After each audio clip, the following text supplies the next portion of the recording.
Hello बच्चों, let's read the question. The question says what makes the apical meristem of the subroot terminal.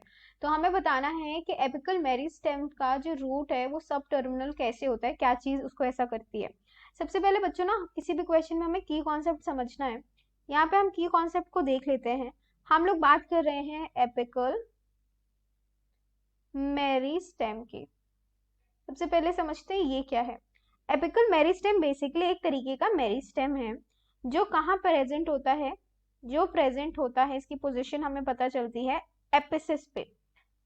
Apices पे present होता है किसके, of the plants, apices of the plants.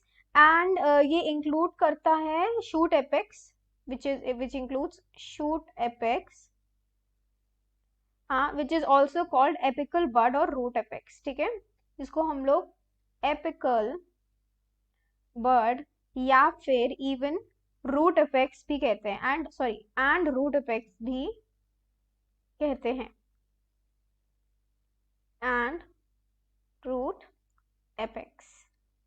तो हम ये कह सकते हैं जो रूट एपिकल मेरिस्टेम है ये टिप ऑफ रूट्स और शूट्स में प्रेजेंट है। एंड एपिकल मेरिस्टेम जो है वो हमें देखने को मिलता है at the top most of the step apex पे। ठीक है, अब जब हम लोग रूट्स की बात कर रहे होते हैं तो रूट्स में ये जो रूट एपिकल सिस्टम है, रूट एपिकल मेरिस्टेम है, इट इज सब टर्मिनल इन नेचर। सब टर्मिनल है ये नेचर में। अब ऐसा क्यों है ये समझ लेते हैं। क्वेश्चन की जो बात है ये सब टर्मिनल है नेचर, क्योंकि जो रूट एपिकल मेरिस्टेम है ये कवर्ड होता है, it is covered by root cap. ये है मेन आंसर हमारा। एंड ये प्रेजेंट होता है टर्मिनल रीजन में, और ये टर्मिनल रीजन में प्रेजेंट है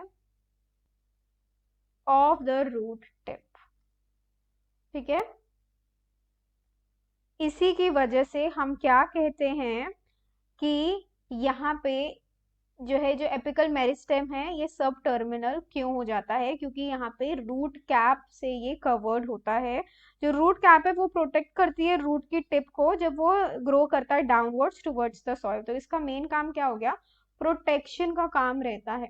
सो आपको फाइनल आंसर आई होप समझ में आ गया students. Final answer is because it is covered by root cap. So I hope you have understood the solution. Best of luck. Thank you.